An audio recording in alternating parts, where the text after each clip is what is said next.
بسم اللہ الرحمن الرحیم۔ ملفوظات حضرت مسیح موعود 4 نومبر 1905 لیکچر لدھیانہ۔ حضرت اقدس علیہ السلام نے فرمایا، یاد رکھو خدا تعالیٰ کے نشانات کو بدون کسی سند کے رد کرنا دانشمندی نہیں، اور نہ اس کا انجام کبھی بابرکت ہوا ہے۔ میں تو کسی کی تکذیب یا تکفیر کی پرواہ نہیں کرتا، اور نہ ان حملوں سے ڈرتا ہوں جو مجھ پر کیے جاتے ہیں، اس لیے کہ خدا تعالیٰ نے آپ ہی مجھے قبل از وقت بتا دیا تھا کہ تکذیب اور تکفیر ہوگی اور خطرناک مخالفت یہ لوگ کریں گے، مگر کچھ بگاڑ نہ سکیں گے۔ کیا مجھ سے پیشتر راست بازوں اور خدا تعالیٰ کے ماموروں کو رد نہیں کیا گیا؟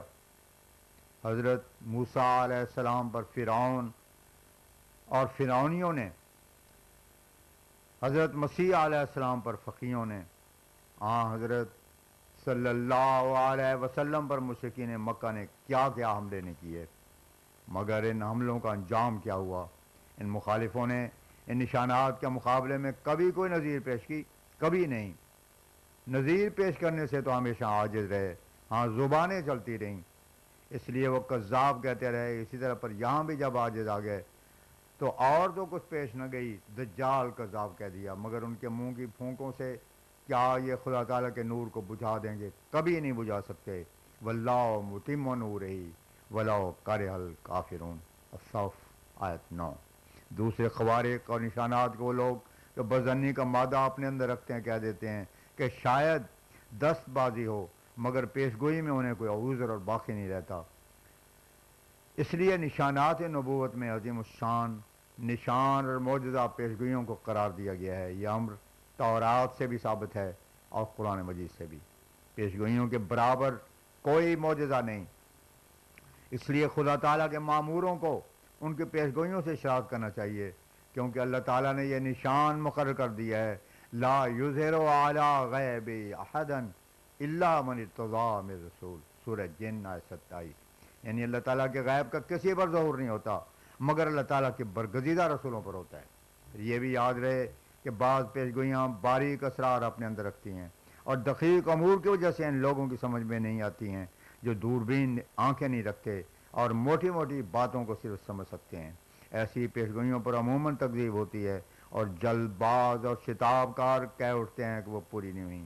اسی کے متعلق اللہ تعالیٰ فرماتا ہے وَظَنُّوا أَنَّهُمْ قَدْ كُذِبُوا، سورہ یوسف آیت 111 میں۔ اگر ان پیشگوئیوں میں لوگ شبہات پیدا کرتے ہیں مگر فی الحقیقت وہ پیشگوئیاں خدا تعالیٰ کی سنن کے ماتحت پوری ہو جاتی ہیں۔ تاہم اگر وہ سمجھ میں نہ بھی آئیں تو مومن اور خدا ترس انسان کا کام یہ ہونا چاہیے کہ وہ ان پیشگوئیوں پر نظر کرے جن میں دقائق نہیں، یعنی جو موٹی موٹی پیشگوئیاں ہیں، پھر دیکھے کہ وہ کس قدر تعداد میں پوری ہو چکی ہیں۔ یوں ہی منہ سے انکار کر دینا تقویٰ کے خلاف ہے۔ دیانت اور خدا ترسی سے ان پیشگوئیوں کو دیکھنا چاہیے جو پوری ہو چکی ہیں، مگر جلد بازوں کا منہ کون بند کرے؟ اس قسم کے امور مجھے ہی پیش نہیں آئے، حضرت موسیٰ، حضرت عیسیٰ اور حضرت صلی اللہ علیہ وسلم کو بھی پیش آئے۔ پھر اگر یہ امر مجھے بھی پیش آوے تو تعجب نہیں، بلکہ ضرور تھا آگے ایسا ہوتا، کیونکہ سنت اللہ یہی تھی۔ میں کہتا ہوں کہ مومن کے لیے تو ایک شہادت بھی کافی ہے، اسی سے اس کا دل کام جاتا ہے، مگر یہاں تو ایک نہیں صدہا نشان موجود ہیں، بلکہ میں دعویٰ سے کہتا ہوں کہ اس قدر ہیں کہ میں انہیں گن نہیں سکتا۔ یہ شہادت تھوڑی نہیں کہ دلوں کو فتح کر لے گا، مکذبوں کو موافق بنا لے گا۔ اگر کہ خدا تعالیٰ کا خوف کرے اور دل میں دیانت اور دور اندیشی سے سوچے تو اسے بے اختیار ہو کر ماننا پڑے گا کہ یہ خدا کی طرف سے ہیں۔ پھر یہ بھی ظاہر بات ہے کہ مخالف جب تک رد نہ کرے اور اس کے نظیر پیش نہ کرے، خدا تعالیٰ کی حجت غالب ہے۔ اب خلاصہ کلام یہ ہے کہ میں اسی خدا کا شکر کرتا ہوں جس نے مجھے بھیجا ہے، اور باوجود اس شر اور طوفان کے جو مجھ پر اٹھا اور جس کی جڑ اور ابتدا اسی شہر سے اٹھی اور پھر دلی تک پہنچی، مگر اس نے تمام طوفانوں اور ابتلاؤں میں مجھے صحیح سالم اور کامیاب نکالا، اور مجھے ایسی حالت میں اس شہر میں لایا کہ 3 لاکھ سے زیادہ زن و مرد میرے مباین میں داخل ہیں، اور کوئی مہینہ نہیں گزرتا جس میں 2000 4,000 اور بعض اوقات 5,000 اس سلسلے میں داخل نہ ہوتے ہوں۔ پھر اس خدا نے ایسے وقت میں میری دستگیری فرمائی کہ جب قوم دشمن ہو گئی، جب کسی شخص کی دشمن اس کی قوم ہی ہو جاوے تو وہ بڑا بے کس اور بڑا بے دست و پا ہوتا ہے، کیونکہ قوم ہی تو دست و پا اور جوارے ہوتی ہے، وہی اس کی مدد کرتی ہے۔ دوسرے لوگ تو دشمن ہوتے ہی ہیں کہ ہمارے مذہب پر حملہ کرتا ہے، لیکن جب اپنے قوم بھی دشمن ہو تو پھر بچ جانا اور کامیاب ہو جانا معمولی بات نہیں، بلکہ یہ ایک زبردست نشان ہے۔ میں نہایت افسوس اور درد دل سے یہ بات کہتا ہوں کہ قوم نے میری مخالفت میں نہ صرف جلدی کی بلکہ بہت ہی بے دردی بھی کی۔ صرف ایک مسئلہ وفات مسیح کا اختلاف تھا، جس کو میں قرآن کریم اور آن حضرت صلی اللہ علیہ وسلم کی سنت، صحابہ کے اجماع اور عقلی دلائل اور کتب سابقہ سے ثابت کرتا تھا اور کرتا ہوں، اور حنفی مذہب کے موافق نص، حدیث، قیاس، دلائل شریعہ میرے ساتھ تھیں، مگر ان لوگوں نے قبل اس کے کہ وہ پورے طور پر مجھ سے پوچھ لیتے اور میرے دلائل کو سن لیتے، اس مسئلے کی مخالفت میں یہاں تک غلو کیا کہ مجھے کافر ٹھہرایا گیا اور اس کے ساتھ اور جو بھی چاہا کہا اور میرے ذمہ لگایا۔ دیانت، گھوکاری، تقوی کا تقاضا یہ تھا کہ پہلے مجھ سے پوچھ لیتے۔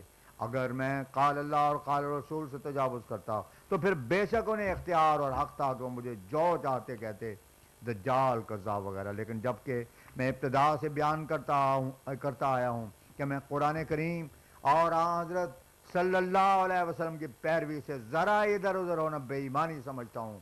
میرا عقیدہ یہی ہے کہ جو اس کو ذرا بھی چھوڑے گا وہ جہنمی ہے۔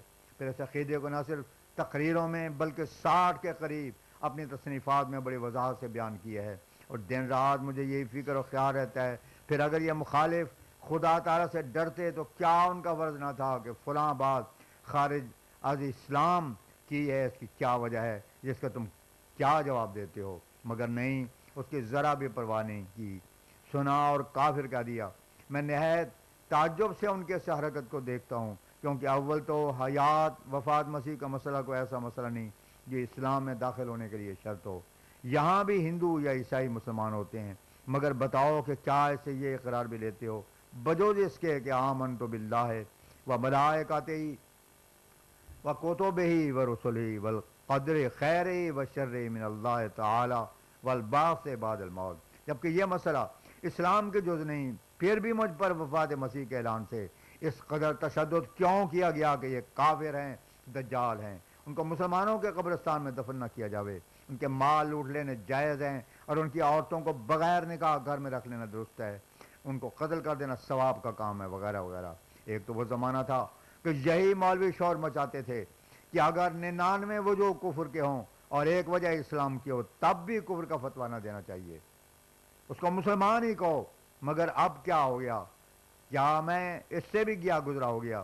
کیا میں اور میری جماعت اشہد ان لا الہ الا اللہ و اشہد ان محمدن عبدہ و رسولہ نہیں پڑھتی؟ کیا میں نمازیں نہیں پڑھتا؟ یا میرے مرید نہیں پڑھتے؟ کیا ہم رمضان کے روزے نہیں رکھتے؟ اور کیا ہم ان تمام عقائد کے پابند نہیں جو آن حضرت صلی اللہ علیہ وسلم نے اسلام کی صورت میں تلقین کیے ہیں؟ میں سچ کہتا ہوں اور خدا تعالیٰ کی قسم کھا کر کہتا ہوں کہ میں اور میری جماعت مسلمان ہے، اور وہ آن حضرت صلی اللہ علیہ وسلم اور قرآن کریم پر اسی طرح ایمان لاتی ہے جس طرح پر ایک سچے مسلمان کو ایمان لانا چاہیے۔ میں ایک ذرہ بھی اسلام سے باہر قدم رکھنا ہلاکت کا موجب یقین کرتا ہوں، اور میرا یہی مذہب ہے کہ جس قدر فیوز اور برکات کوئی شخص حاصل کر سکتا ہے اور جس قدر تقرب اللہ پا سکتا ہے وہ صرف اور صرف آن حضرت صلی اللہ علیہ وسلم کی سچی اطاعت اور کامل محبت سے پا سکتا ہے، ورنہ نہیں۔ آپ کے ثواب کوئی راہ نیکی کی نہیں ہے۔ ہاں یہ بھی سچ ہے کہ میں ہرگز یقین نہیں کرتا کہ مسیح علیہ السلام اسی جسم کے ساتھ زندہ آسمان پر گئے ہوں اور اب تک زندہ قائم ہوں، اس لیے کہ اس مسئلے کو مان کر آن حضرت صلی اللہ علیہ وسلم کی سخت توہین اور بے حرمتی ہوتی ہے۔ میں ایک لحظے کے لیے اس حجب کو گوارا نہیں کر سکتا۔ سب کو معلوم ہے کہ آن حضرت صلی اللہ علیہ وسلم نے 63 سال کی عمر میں وفات پائی اور مدینہ طیبہ میں آپ کا روضہ موجود ہے۔ ہر سال وہاں ہزاروں لاکھوں حاجی بھی جاتے ہیں، اب اگر مسیح علیہ السلام کی نسبت موت کا یقین کرنا یا موت کو ان کی طرف منسوب کرنا بے ادبی ہے، تو پھر میں کہتا ہوں کہ حضرت صلی اللہ علیہ وسلم کی نسبت یہ گستاخی اور بے ادبی کیوں یقین کر لی جاتی ہے؟ مگر تم بڑی خوشی سے کہہ دیتے ہو کہ آپ نے وفات پائی۔ مولود خان بڑی خوش چلانی سے واقعات وفات کو ذکر کرتے ہیں، اور کفار کے مقابلہ میں بھی تم بڑی کشادہ پیشانی سے تسلیم کر لیتے ہو کہ آپ نے وفات پائی۔ پھر میں نہیں سمجھتا کہ حضرت عیسیٰ علیہ السلام کی وفات پر کیا پتھر پڑتا ہے کہ نیلی پیلی آنکھیں کر لیتے ہو۔ ہمیں بھی رنج نہ ہوتا اگر تم حضرت صلی اللہ علیہ وسلم کی نسبت وفات کا لفظ سن کر ایسے آنسو بہاتے، مگر افسوس تو یہ ہے کہ خاتم النبیین اور سرور دو عالم کی نسبت تو تم بڑی خوشی سے موت تسلیم کر لو، اور اس شخص کی نسبت جو اپنے آپ کو حضرت صلی اللہ علیہ وسلم کی جوتی کا تسمہ کھولنے کے بھی قابل نہیں بتاتا، اور اس شخص کی نسبت جو اپنے آپ کو حضرت صلی اللہ علیہ وسلم کی جوتی کا تسمہ کھولنے کے بھی قابل نہیں بتاتا، زندہ یقین کرتے ہو، اور اس کی نسبت موت کا لفظ منہ سے نکالا اور تمہیں غضب آ جاتا ہے۔ اگر حضرت صلی اللہ علیہ وسلم اب تک زندہ رہتے تو حرج نہ تھا، اس لیے کہ آپ عظیم الشان ہدایت لے کر آئے تھے جس کے نظیر دنیا میں نہیں پائی جاتی، اور آپ نے وہ عملی حالتیں دکھائیں کہ آدم سے لے کر اس وقت تک کوئی ان کا نمونہ اور نظیر پیش نہیں کر سکتا۔ میں تم کو سچ سچ کہتا ہوں کہ حضرت صلی اللہ علیہ وسلم کے وجود کی جس قدر ضرورت دنیا اور مسلمانوں کو تھی، اس قدر ضرورت مسیح کے وجود کی نہیں تھی۔ پھر آپ کا وجود باوجود وہ مبارک وجود ہے کہ جب آپ نے وفات پائی تو صحابہ کی حالت تھی کہ وہ دیوانے ہو گئے، یہاں تک کہ حضرت عمر رضی اللہ تعالیٰ عنہ نے تلوار میں آن سے نکال لی اور کہا کہ اگر کوئی حضرت صلی اللہ علیہ وسلم کو مردہ کہے گا تو میں اس کا سر جدا کر دوں گا۔ اس جوش کی حالت میں اللہ تعالیٰ نے حضرت ابو بکر رضی اللہ عنہ کے خاص نور اور فراست عطا کی۔ انہوں نے سب کو اکٹھا کیا اور خطبہ پڑھا، ما محمد الا رسول قد خلت من قبل الرسل، آل عمران آیت 145۔ یعنی حضرت صلی اللہ علیہ وسلم ایک رسول ہیں، اور آپ سے پیشتر جس قدر رسول ہے وہ سب وفات پا چکے۔ اب آپ غور کریں اور سوچ کر بتائیں کہ حضرت ابو بکر صدیق نے حضرت صلی اللہ علیہ وسلم کے وفات پر یہ آیت کیوں پڑھی تھی، اور اس سے آپ کا کیا مقصد اور منشا تھا، اور پھر ایسی حالت میں کہ کل صحابہ موجود تھے۔ میں یقیناً کہتا ہوں اور آپ انکار نہیں کر سکتے کہ حضرت صلی اللہ علیہ وسلم کے وفات کی وجہ سے صحابہ کے دل پر سخت صدمہ تھا، اس کو بے وقت اور قبل از وقت سمجھتے تھے، وہ پسند نہیں کر سکے کہ حضرت صلی اللہ علیہ وسلم کی وفات کی خبر سنیں۔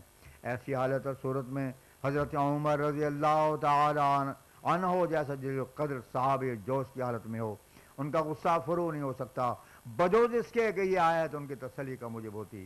اگر انہیں یہ معلوم ہوتا یا یہ یقین ہوتا کہ حضرت عیسیٰ علیہ السلام زندہ ہیں تو وہ زندہ ہی مر جاتے۔ وہ تو حضرت صلی اللہ علیہ وسلم کے عشاق تھے، اور آپ کی حیات کے سوا کسی اور کی حیات کو گوارا ہی نہیں کر سکتے تھے، پھر کیوں کر اپنی آنکھوں کے سامنے آپ کو وفات یافتہ دیکھتے اور مسیح کو زندہ یقین کرتے۔ یعنی جب حضرت ابو بکر نے خطبہ پڑھا تو ان کا جوش فرو ہو گیا۔ اس وقت صحابہ مدینہ کی گلیوں میں یہ آیت پڑھتے پھرتے تھے، اور وہ سمجھتے تھے کہ گویا یہ آیت آج ہی اتری ہے۔ اس وقت حسان بن ثابت نے ایک مرثیہ لکھا جس میں انہوں نے کہا، کنت السواد للناظری فعمی علی الناظر من شاء بعدک فلیمت فعلیک کنت حاضر۔ کیونکہ مذکورہ بالا آیت نے بتا دیا تھا کہ سب مر گئے، اس لیے حسان نے بھی کہہ دیا کہ اب کسی کی موت کی پرواہ نہیں، یقیناً سمجھو کہ حضرت صلی اللہ علیہ وسلم کے مقابلے میں کسی کی زندگی صحابہ پر سخت شاق تھی اور وہ اس کو گوارا نہیں کر سکتے تھے۔ اس طرح پر حضرت صلی اللہ علیہ وسلم کے وفات پر یہ پہلا اجماع تھا جو دنیا میں ہوا، اور اس حضرت مسیح کی وفات کا بھی کلی فیصلہ ہو چکا تھا۔